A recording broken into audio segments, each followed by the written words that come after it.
नमस्कार। Desert storm से मैं विमल शर्मा। डेजर्ट स्टॉर्म लेकर आ रहा है एक नई पेशकश, कहीं अनकही।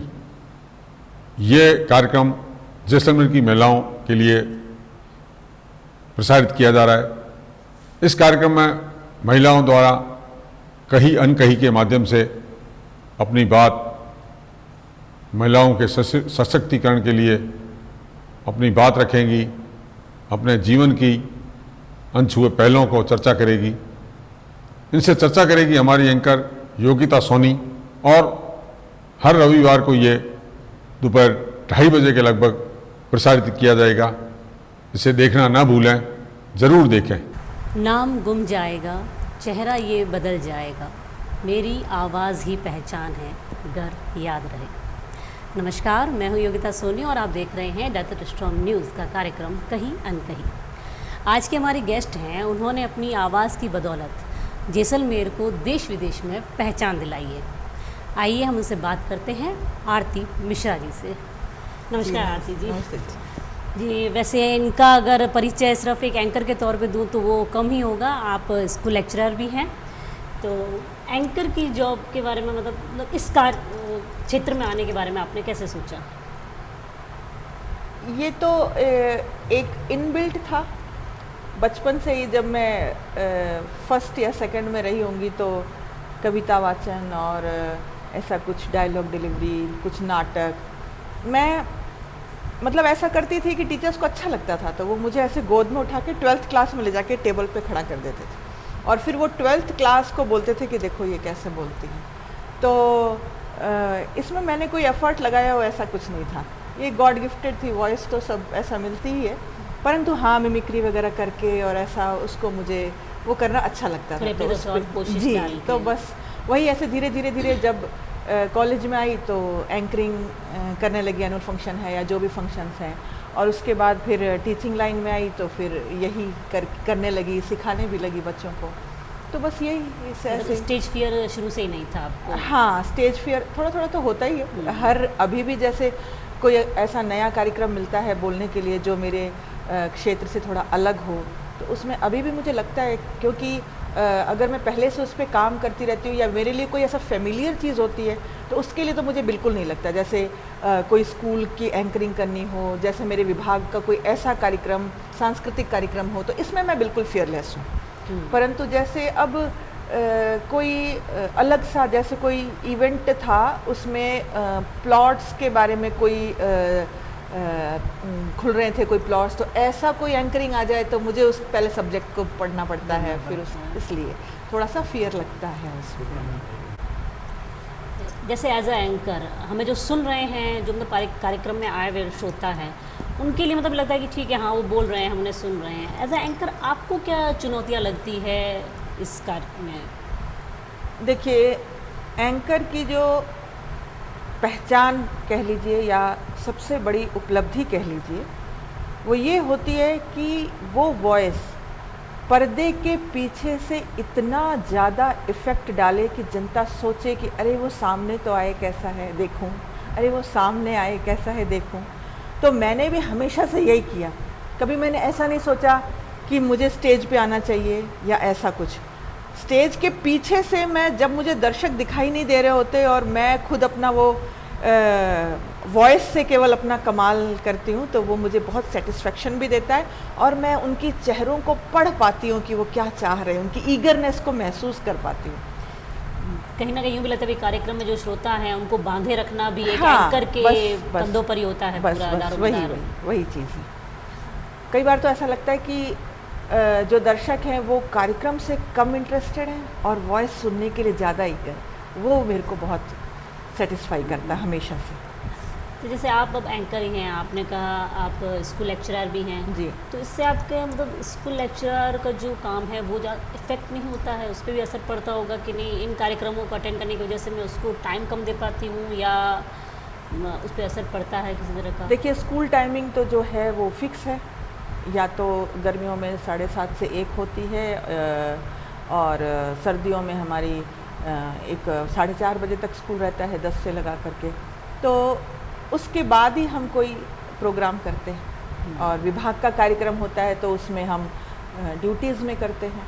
तो ऐसा टाइम मैनेजमेंट सब करके चलते हैं हम, तो पता चल जाता है, क्योंकि ये तो फिक्स है कि हमारा स्कूल टाइमिंग ये है, तो जो भी कार्य करना है, चाहे वो एंकरिंग का हो, चाहे कोई दूसरा भी हो, कोई मीटिंग्स भी होती हैं हमारी, तो वो सब इस टाइमिंग के बाद करना है। आप जैसलमेर से बिलोंग करती हैं? जी, हम लोग अराउंड 32 इयर्स हो गए। जब मैं 9th क्लास में थी तब से हम लोग जैसलमेर में हैं। पापा एयरफोर्स में थे तो उन्होंने वॉलंटरी रिटायरमेंट यहीं पे ले लिया, तो उस समय से हमारी एजुकेशन वगैरह सब यहाँ पर। जैसे भी हमने थोड़ी पहले जो बातचीत की थी ऑफ कैमरा, तो आपने मुझे बताया कि आपने इंग्लिश और हिंदी दोनों सब्जेक्ट में आपने मास्टर डिग्री की हुई जी। है। तो कौन सा सब्जेक्ट है जो आपको ज़्यादा अपनी तरफ खींचता है या आकर्षक लगता है? देखिए, लैंग्वेज हिंदी इंग्लिश की केवल हम बात करें तो ऐसा नहीं है कि यही दोनों। लैंग्वेज के लिए मुझे हमेशा से एक क्रेज़ रहा है, कोई भी हो भले। अगर आप मान लीजिए कि पापा एयरफोर्स में होने के कारण काफ़ी जगह उनकी पोस्टिंग होती थी, तो वो साउथ में भी रहे, यूपी में भी रहे, उत्तराखंड वगैरह के एरिया में भी रहे। तो वहाँ जब हम लोग वहाँ के केवीज़ में पढ़े तो वहीं की लैंग्वेज बोलने में लग जाती थी। मुझे केवल ऐसा चाहिए कि एक्सेंट, मैं अगर देख लूँ 2-3 लोगों को आपस में बोलते हुए, तो मैं विदिन 2 to 3 डेज़ वो लैंग्वेज पिक कर लेती हूँ। कोई भी तो लैंग्वेज? हाँ, अगर मुझे वो एक संगत मिल जाए कि हाँ भाई ये लोग ऐसा ही बोल रहे हैं, तो मैं वो ही एक्सेंट पकड़ के, और फिर अभी तो मुझे मारवाड़ी इतनी अच्छी आती है कि मतलब लोकल भी सोचते हैं कि भाई ये कहाँ के हैं, और ऐसा अच्छा कैसे बोल लेते हैं। तो इंग्लिश हिंदी की बात नहीं है, लैंग्वेज के लिए जो क्रेविंग है ना अलग अलग, तो वो मुझे वैसे ही बहुत लुभाती है। तो और प्लस सर्विस में भी मुझे लैंग्वेज का ही वो हो गया। एक थोड़ा सा अफसोस इस बात का रहा कि मैं संस्कृत में पीछे रही, नहीं तो मुझे मास्टर्स उसमें भी करने की इच्छा थी। वो कभी मतलब मुझे ऐसा कुछ स्कोप मिला ही नहीं कि मैं संस्कृत, अच्छा बोलचाल संस्कृत में वैसे कम होती है, केवीज़ में संस्कृत थी भी नहीं। 10th में 9th तक जब हम पढ़ते थे तब 9th तक ही थी, तो वो केवल एक पासिंग मोड में ही हमने उसको पास ही किया जी। तो थोड़ा सा अफसोस है अब, लेकिन कोशिश कर रही हूँ संस्कृत की। जी, सब लैंग्वेज आपको कमांड चाहिए। हाँ, है ना? अच्छा लगता है। जैसे हम कुछ अभी कभी ऐसी कुछ डीप वाली थिंकिंग वाली कोई चीज़ पढ़ रहे हैं हमें, तो कौन सी लैंग्वेज ज़्यादा हमें खींचती है अपनी तरफ? ऑब्वियसली हिंदी ही खींचती है, उससे हम जुड़े हुए हैं। विचार हम जो भी सोचते हैं वो जिस भाषा में सोचते हैं वही हमें ज़्यादा, जब हमें मान लीजिए कि आधी रात में भी सपना आता है तो हम वो हिंदी में तो है ना, कुछ थॉट पहले आता है तो वो हिंदी में ही, इवन क्रोध आता है तो हिंदी में ही, तो अवश्य उसी लैंग्वेज से हम जुड़े हुए हैं। कभी एंकरिंग के दौर में आपको कोई ऐसी सिचुएशन आई कभी कि आपको लगा हो कि नहीं, अब हालात ऐसे कि स्टेज मुझे ही संभालना है और मैं जितना अच्छा उसे संभाल पाऊंगी उतना श्रोतागण रुके रहेंगे, अदरवाइज सब बिखर जाएंगे, ऐसा कभी हुआ? बहुत बार हुआ। एक बार फंक्शन था, तो हमारे फौजी भाइयों का भी फंक्शन था, तो उन्होंने कहीं बॉर्डर पे मुझे जाना था, तो मैं वहाँ पर गई। तो वो लोग बहुत एंजॉय कर रहे थे, वो गानों का ही था, फिल्मी गीत वगैरह चल रहे थे जी। तो एंकरिंग थी मेरी, तो हर उसके बाद में एंकरिंग, और फिर ऐसा हुआ कि जैसे कि गाना होता है ना तो बीच में थोड़ी सी दो एक हंसना या वैसा, तो उनके लिए कोई डुएट पार्टनर नहीं था, तो वो कहते थे तो मैडम आप ही कर दो ना माइक से, तो वो भी मैंने चैलेंज ले लिया था। तो ऐसे करके काफ़ी रात हो गई और वो चलता रहा। अब मुझे जैसलमेर में आना था, तो करीबन 60-65 किलोमीटर मुझे आना था, तो मैंने कहा भाई अब रात हो गई, अब चलना चाहिए। मैं जैसे ही उठी मैंने देखा दर्शक भी उठ गए, उन्हें लगा प्रोग्राम खत्म हो गया। तो मैंने ऐसा अनाउंस मुझे करना पड़ा कि नहीं कार्यक्रम अभी चल रहा है, आप लोग एंजॉय कीजिए, मैं जा रही हूँ। जब मैं गई तो मेरे कानों में ये बात पड़ी कि हमें की है, हमें तो हो ख़त्म, हमें आलो। ऐसा था। तो कई बार ऐसा हुआ कि मुझे ये जिम्मेदारी का वहन करना पड़ा अकेले ही, और थोड़ा दुख भी होता था कि अब मैं इसे छोड़कर जा रही हूँ, तो हो सकता है आगे ये कंटिन्यू हो, ऐसा लगता था मुझे भी, पर समय के साथ। आप अपने स्टूडेंट्स को भी इसके लिए तैयार करती हैं? जी, कि भाई आप किस तरह से इस फील्ड में आ सकते हो, किस तरह से आप स्टेज फियर हटा के स्टेज पे पूरे कॉन्फिडेंस के साथ बोल सकते हो? हमेशा से जिन बच्चों की आवाज़ मुझे अच्छी लगती है उनको मैं मोटिवेट करती रहती हूँ कि आगे बोला करो। अब तो काफ़ी क्या है, डिजिटलाइजेशन होने के कारण में यूट्यूब चैनल है या कोई ऐसे इवेंट्स है जो कि इंडिपेंडेंटली बच्चे उसको कर सकते हैं, तो मैं उनको हमेशा मोटिवेट करती हूँ कि हम लोगों ने तो माइक पे अपनी ज़िंदगियाँ गुजार दी, आप लोग अपनी वॉइस को थोड़ा सा और पॉलिश करके और आगे जाइए अपना कुछ। और कुछ बच्चे तो ऐसे होते हैं कि जो खुद मेरे को अप्रोच करते हैं, तो मुझे अच्छा लगता है उन्हें गाइड करना। जब आपने YouTube की बात की, YouTube में तो आजकल मतलब ये हो जाए कि आपकी ओरिजिनल वॉइस तो किसी को नहीं पता चलती है, लोग वॉइस को भी ऐड कर लेते हैं, फिर वो एक भारीपन या जो उन्हें हल्कापन लाना है अपनी वॉइस में, तो फिर वो तो ओरिजिनल चीज़ रहती ही नहीं है उसमें। ये तो सही है। जब कभी जैसे यूट्यूबर्स को भी कभी अपन किसी शोज़ में लेते हैं लाइव वगैरह में, तो वो तो आ ही जाती है एक ओरिजिनलिटी, उस समय तो उनकी वॉइस फिर कहाँ जाएगी। तो वो भी उसी तरह से, एक तरह से वो भी स्किल ही मान लीजिए कि वो एक उसको कार्यक्रम को बेहतर बनाने के लिए वो ऐसा करते हैं। तो इसको हम ऐसे देख सकते हैं, वो खुद ही सोचते होंगे, उनको लगता होगा कि कभी हम कहीं जाएंगे किसी प्रोग्राम्स में, उनको एज अ सेलिब्रिटी भी ट्रीट करने लगे हैं लोग जिनका चैनल वगैरह जो है ग्रो कर रहा है। तो उनको ये भी लगता होगा कि भाई जब हम सामने बोलेंगे तो फिर वो आवाज़ कैसी होगी। तो उसी हिसाब से वो लोग कुछ करते होंगे, मिक्सिंग वगैरह।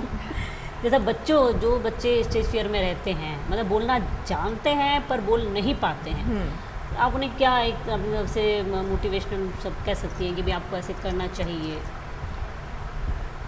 सबसे पहले तो उसमें टीचर्स की बहुत ज़्यादा भूमिका है। किसी भी टॉपिक पे ऐसे बच्चे जो आगे आते हैं या जो कभी माइक के सामने जाते हैं और उनको लगता है कि इसका थोड़ा स्टेज फियर है, कुछ ऐसा कांपना टाइप का उसका कुछ बॉडी लैंग्वेज हो रहा है, तो उसको कोई भी टॉपिक देके कम से कम क्लास स्तर तक आगे खड़ा करके उसे बोलने देना चाहिए।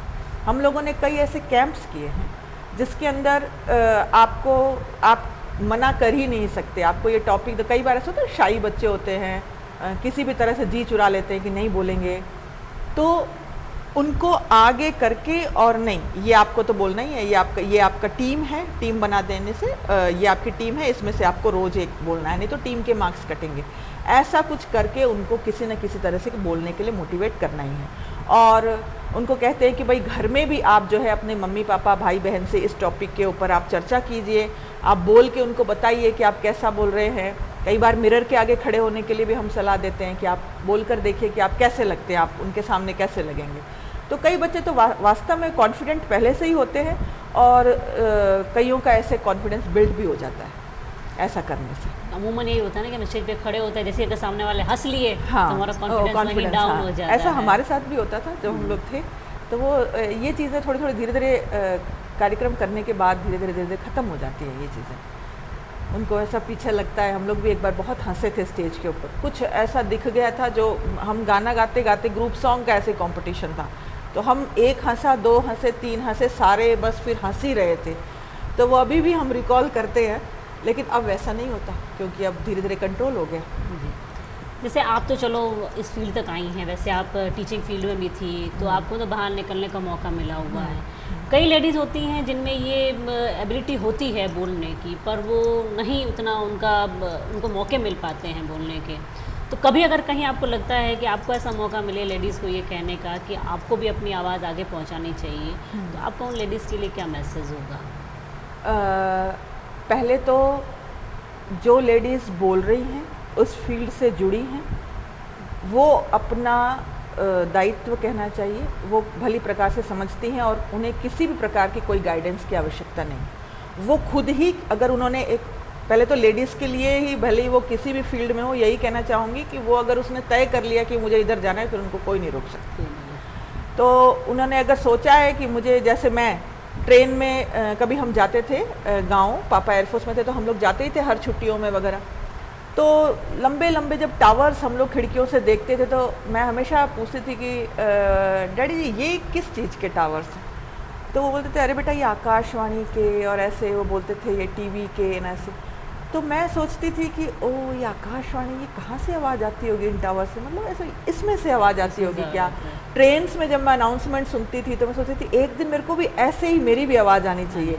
कोई भी ऐसे खराब बोलता था ना, तो मुझे लगता था अरे यार कितना बेकार है, मुझे लगता था यहाँ मैं होती तो ठीक रहे।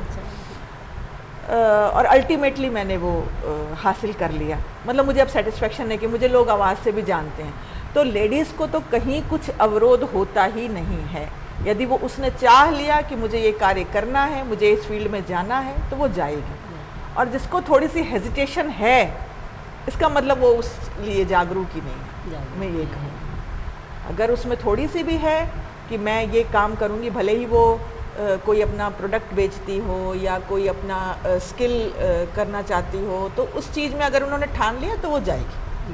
उनको ऐसा कोई विशेष गाइडेंस की आवश्यकता नहीं। हाँ, उस फील्ड में रहते हुए यदि कुछ गाइडेंस चाहिए तो फिर वो कहीं से भी वो भी प्राप्त कर लेती है। ये तो विलक्षणता है हम लोगों में। जी आरती जी, अपना समय देने के लिए बहुत बहुत धन्यवाद। जी, आप यहाँ आए उसके लिए बहुत बहुत शुक्रिया। जी धन्यवाद।